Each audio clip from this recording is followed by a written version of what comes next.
মোল্লা সাইদি সাহেব নামে এক আল্লাহর গোলামকে পেয়েছিলাম কোটচাঁদপুর কলেজে। আমি যখন ইংলিশের হেড ছিলাম তখন 1972-73-74 সালের কথা। সোলাইমানপুর মাদ্রাস মসজিদের বার্ষিক ওয়াজ মাহফিলের প্রধান অতিথি। আমি যাওয়ার সময় টেলিফোন মাইকিং শুনলাম। তখন আল্লাহ শব্দটা শুনলেই কলিজা জড়িয়ে যেত, সেই সময়ের কথা আমি বলছি। ক্লাসে পড়ালাম, প্রিন্সিপালকে বললাম যে আপনার বাকি টিচাররা কি আজকে বাকি ক্লাস নেবে আরো? তো ওখান থেকে দুইজন এসে বলল আমরা নেব না, তুমি একাই পড়াও। আমি ঠিক করলাম 4 ঘন্টা পড়াও। তো 3 ঘন্টা আমার ইংলিশের সাবজেক্ট, এটা উপরে যা পারলাম করলাম। আমি একটা দিনও আলহামদুলিল্লাহ না পড়ে কোনো ক্লাসে যাইনি। শেষে আমি বললাম যে আমি আসতে মাইকিং শুনলাম এখানে নাকি কোন এক আল্লামা দেলোয়ার হোসেন সাইদি সাহেব আসবে সোলাইমানপুর অমুক মসজিদে, সেখানে মেলা বেহেশত বিক্রি হবে।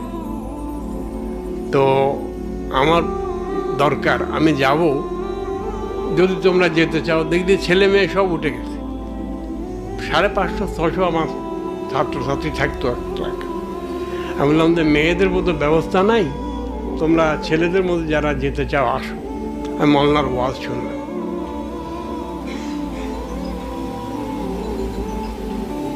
আমি কথাটা এই জন্য বলছি, এটা আমার জিন্দেগির, আমার নিজের জন্য শিক্ষা।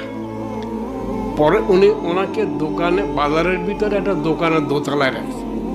আমি সকালবেলা ফজর পড়ে মসজিদে ওনার সাথে দেখা করতে গেলাম। ওনাকে বললাম যে মাওলানা, কালকে তো আমি বেস্টটা কিনতে গিয়েছিলাম, কিন্তু একটা বেস্টটা আপনি বিক্রি করেন নাই। তো যাই হোক, আমি আপনার কাছে আসছি, 2-4টা কথা বলব। উনি বললেন যে বলেন, আমি অপেক্ষা করছি।